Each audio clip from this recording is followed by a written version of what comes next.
प्यारे बच्चों, आज हम कुछ प्रश्नों की सीरीज लेकर आए हैं जो जनन तंत्र एवं भ्रमणिकी से है। इसमें पहला प्रश्न है कि मानव मादा में अंडोत्सर्ग के लिए किसका होना प्रेरक होता है। तो यहाँ पर 4 ऑप्शन दिए गए हैं आपको। पहला है ऑक्सीटोसिन स्तर का बढ़ना, दूसरा है LH स्तर का बढ़ना, तीसरा है कार्पस ल्यूटियम का बनना और चौथा है प्रोजेस्टेरॉन के स्तर का बढ़ना। तो हम लोग जो है इसका आंसर देखेंगे। इसका आंसर बी रहेगा, LH स्तर का बढ़ना। अब LH स्तर का बढ़ना इसका ऑप्शन क्यों रहेगा? क्योंकि मानव मादा में रजोचक्र के 14वें दिन LH का स्तर बढ़ जाता है, जो कि अंडोत्सर्ग के लिए मुख्य रूप से जिम्मेदार है। इसके बाद अब हम दूसरे प्रश्न की ओर बढ़ते हैं।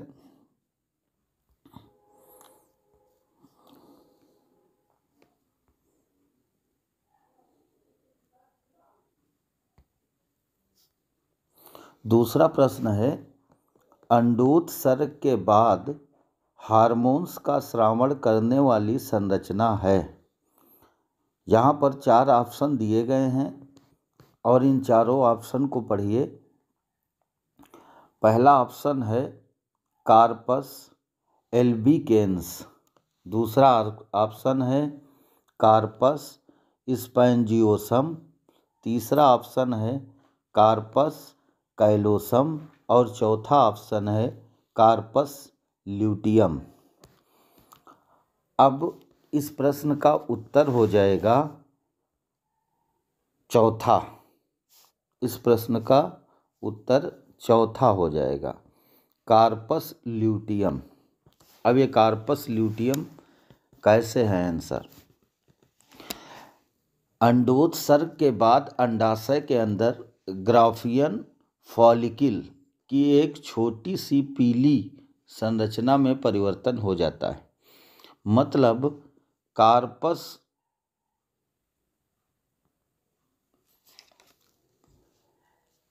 ल्यूटियम इसका आंसर है। तो उसका कार्पस ल्यूटियम कैसे बनता है, इस बात को पहले जानना होगा। जब अंडोत्सर्ग होता है तो अंडाशय के अंदर ग्राफियन फॉलिकल की एक छोटी सी पीली संरचना बन जाती है, जिसे हम कार्पस ल्यूटियम कहते हैं। यह कुछ हार्मोन्स जैसे प्रोजेस्टेरॉन तथा एस्ट्रोजन का स्रावण करती है। यदि निषेचन तथा निषेचन के पश्चात रोपण हो जाता है तो यह कुछ समय तक बनी रहती है, अन्यथा यह धीरे धीरे छोटी हो जाती है, जिसे कार्पस एल्बिकेंस कहते हैं। तो शायद इन उत्तर से आप संतुष्ट हो गए होंगे। अगला जो है प्रश्न आपके सामने है कि प्रसव के दौरान गर्भाशय में होने वाली तीव्र संकुचनों के नियमन किसके द्वारा होता है? अब इसके 4 विकल्प दिए गए हैं। अग्रपीयूष ग्रंथि, एड्रीनल ग्रंथि, पश्चपीयूष ग्रंथि और प्रोलैक्टिन। यहाँ पर हम देखते हैं कि इसका ऑप्शन जो होगा वो सी नंबर होगा, पश्चपीयूष ग्रंथि। अब ये पश्चपीयूष ग्रंथि सी नंबर का ऑप्शन कैसे सही है, तो इस पर बात कर लेते हैं। पीयूष ग्रंथि के मुख्य 2 भाग होते हैं, अग्रपीयूष ग्रंथि और पश्चपीयूष। पश्चपीयूष ग्रंथि से स्रावित हार्मोन्स ऑक्सीटोसिन प्रसव के दौरान गर्भाशय में होने वाली तीव्र संकुचनों का नियमन करता है। तो इसका आंसर यही हो जाएगा। अब हम बात करते हैं चौथे क्वेश्चन की। चौथे क्वेश्चन में जो आप क्वेश्चन है, शुक्राणु का एक्रोसोम किससे व्युत्पन्न होता है। यहाँ पर शुक्राणु के एक्रोसोम की बात की गई है। मतलब क्या है कि एक्रोसोम शीर्ष भाग होता है। अगर शुक्राणु की संरचना को देखें तो जो एक्रोसोम है ये शीर्ष भाग होता है। तो यहाँ पर पहले उत्तर की जानकारी करेंगे, इसका उत्तर कौन है। तो इसका विकल्प तुम्हारा सही होगा डी, गाल्जी काय।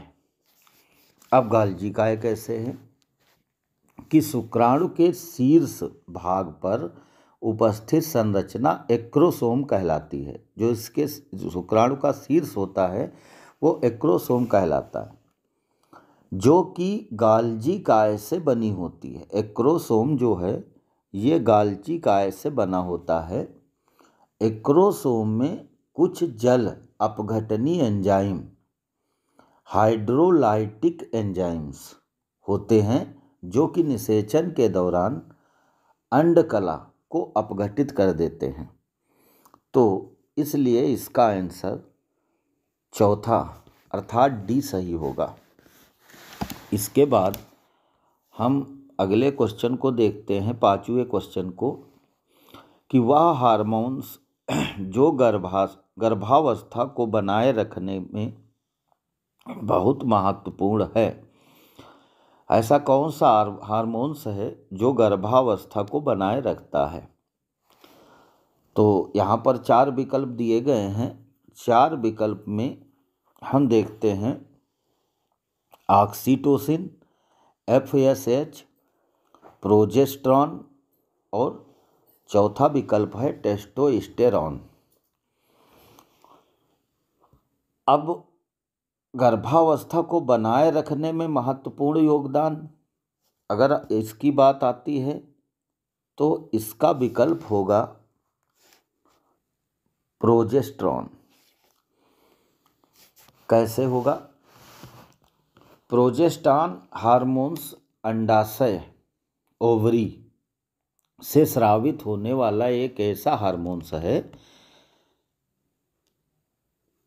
यह हार्मोन्स गर्भाशय को गर्भधारण के लिए तैयार करता है तथा गर्भाशय के दौरान होने वाले परिवर्तनों को नियंत्रित करता है। इसके बारे में जानकारी हो गई। अब हम क्वेश्चन नंबर 6 पर आते हैं। शुक्राणुओं का परिपक्वन होता है। यहाँ पर जो है परिपक्वन की बात की गई है, तो क्वेश्चन को बहुत ध्यान से समझना होगा। यहाँ पर 4 ऑप्शन दिए गए हैं। इपिडिडाइमिस दूसरा दिया गया है, शुक्रवाहिनी में तीसरा दिया गया है, प्रोस्टेट में और चौथा दिया गया है उपरोक्त में से किसी में नहीं। तो इसका उत्तर होगा नंबर 1, इपिडिडाइमिस। अब देखते हैं इसका उत्तर किस तरीके से तर्कपूर्ण है। नर जनन तंत्र में शुक्राणुओं का परिपक्वन मुख्यतः इपिडिडाइमिस में होता है। यहाँ पर शुक्राणुओं का संचय होता है तथा उसमें गतिशीलता आती है। तो ये आपका ऑप्शन सही था। अब हम क्वेश्चन नंबर 7 की तरफ आते हैं। क्वेश्चन नंबर 7 को देखते हैं कि मानव में या मनुष्य में अंडाणु और उसके चारों ओर उपस्थित कलाओं को मिलाकर कहते हैं। यहाँ पर 4 ऑप्शन दिए गए हैं। ग्राफियन पुटिका, कार्पस एल्बिकैंस, कोमुल्यूल कुमुलस, अफोरस और एंट्रम। इस 4 ऑप्शन में इसका उत्तर सही होगा सी। तो हम सी पर निशान लगाते हैं। इसका उत्तर सी सही है। कुमुलस अफोरस कैसे सही है? मनुष्य में अंडाणु का विकास अंडाशय के भीतर ओवेरियन फॉलिकल के भीतर होता है। विकास के विभिन्न चरणों में इसके चारों ओर विभिन्न कलाएं विकसित हो जाती हैं। इसके चारों ओर विभिन्न कलाएं विकसित हो जाती हैं। सबसे विकसित फॉलिकल को ग्राफियन फॉलिकल कहते हैं। जो सबसे ज़्यादा विकसित हो जाती है उसको हम ग्राफियन फॉलिकल कहते हैं। समस्त कलाओं को मिलाकर क्यूमुलस ऑफेरस कहा जाता है। तो यहाँ पर जो ऑप्शन था आपका, चारों ओर उपस्थित कलाओं को मिला के क्या कहते हैं, अर्थात ये ऑप्शन आपका तीसरा सही हो जाएगा। अब हम अगले प्रश्न की तरफ चलते हैं। 8वां प्रश्न। 8वें प्रश्न में है 33 घंटे के पक्षी में, जो 33 घंटे के पक्षी के भ्रूण में सोमाइट्स की संख्या होती है। 33 घंटे का अगर पक्षी है तो उसका भ्रूण है, तो उसमें सोमाइट की संख्या पूछ रहा है कितनी होगी। यहाँ पर 4 ऑप्शन दिए गए हैं, 10, 11, 12 और 13। तो इसमें का विकल्प जो सही होगा वो 13 है। कैसे सही होगा? 13वां विकल्प। 13वें विकल्प में एक चूजे के विकास के चरणों को समझने के लिए सोमाइट्स का मतलब कायखंड होता है। सोमाइट्स का मतलब कायखंड होता है।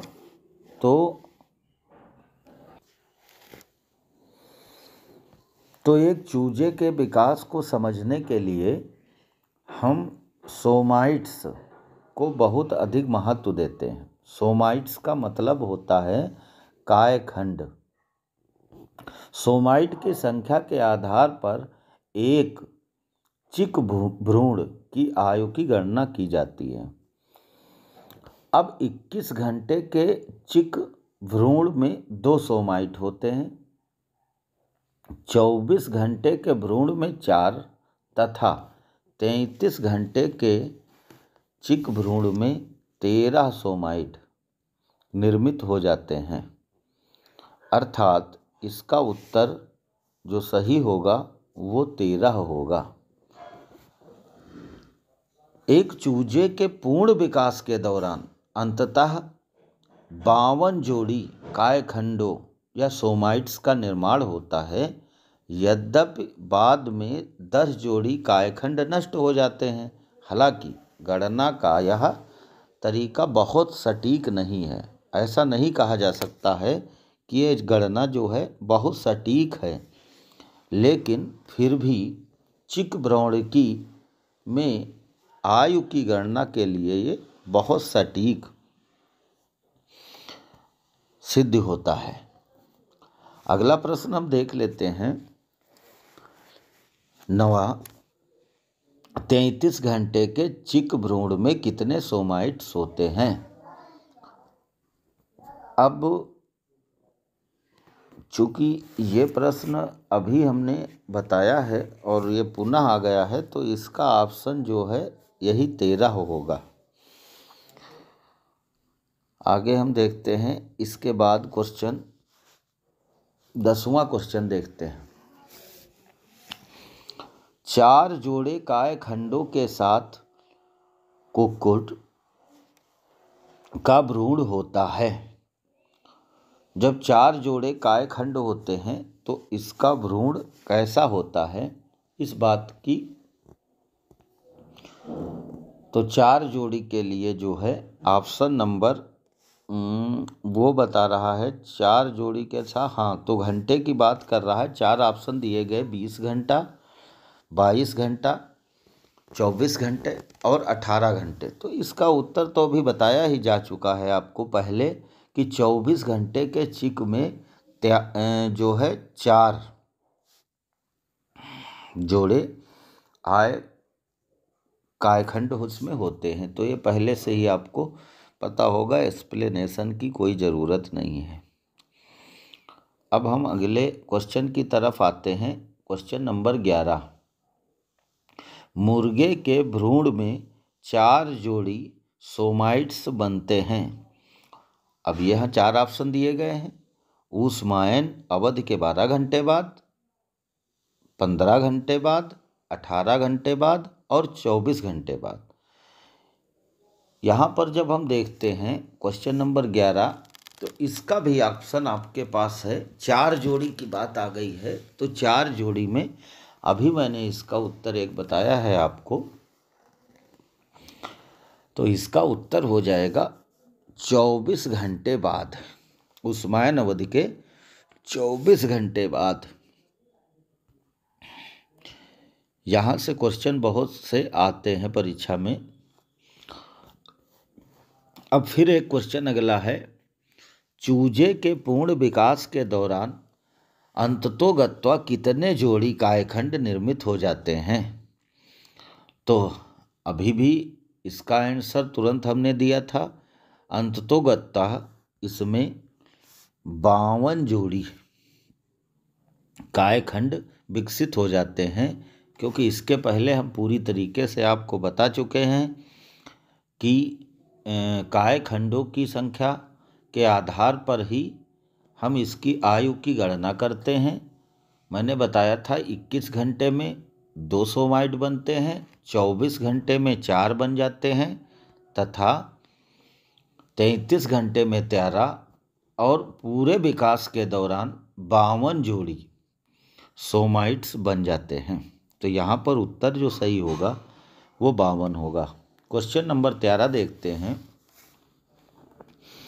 क्वेश्चन नंबर 13 है, हीमोकोरियल अपरा पाया जाता है, किस में पाया जाता है।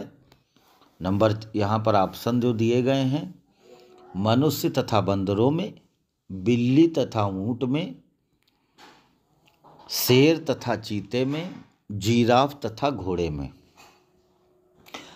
अब इसका ऑप्शन जो है पहला सही होगा। इसका ऑप्शन जो है ये पहला सही होगा, मनुष्य तथा बंदरों में। देखते हैं कैसे। प्राइमेट्स स्तनधारियों में कोरियोनिक इपिथीलियम मात्र रुधिर से सीधे डूबा रहता है, क्योंकि इसमें गर्भाशयी रोधक अनुपस्थित होते हैं। ऐसे प्लेसेंटा, जिसको आप अपरा कहते हैं, ऐसे प्लेसेंटा को हीमोकोरियल प्लेसेंटा के नाम से जानते हैं। तो इसलिए इसका आंसर जो है वो पहला होगा, मनुष्य तथा बंदर। अब क्वेश्चन नंबर 14 की तरफ आते हैं। क्वेश्चन नंबर 14 क्या कह रहा है कि मनुष्य में किस प्रकार का प्लेसेंटा पाया जाता है। अब ये क्वेश्चन अभी हमने आपको बताया था कि हीमोकोरियल प्लेसेंटा पाया जाता था, तो इसका उत्तर का एक्सप्लेनेशन हम पूरी तरीके से पहले कर चुके हैं। अब हम आते हैं क्वेश्चन नंबर 15 की तरफ। मानव में एक प्राथमिक oocyte से कितने अंडाणु बनते हैं। यहाँ पर जो ऑप्शन हैं वो 4 दिए गए हैं, 1, 2, 4 और कोई नहीं। तो इसकी सही संख्या होगी 1। इसका जो है आंसर हो जाएगा 1। कैसे, अब इसको हम एक्सप्लेन कर देते हैं। मनुष्य में एक प्राथमिक oocyte से एक अंडाणु का निर्माण होता है, जिसको हम ओवम कहते हैं। प्राथमिक oocyte में अर्धसूत्री विभाजन मियोसिस फर्स्ट होता है, जिससे एक द्वितीयक oocyte का निर्माण होता है और एक पोलर बॉडी बनती है।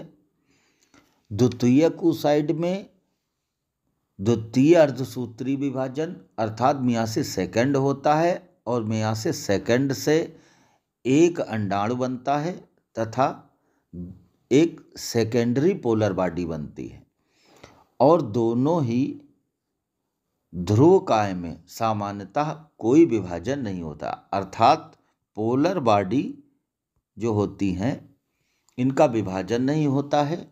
इसलिए अगर प्राथमिक oocyte की बात करते हैं तो इनकी संख्या एक होती है। धन्यवाद।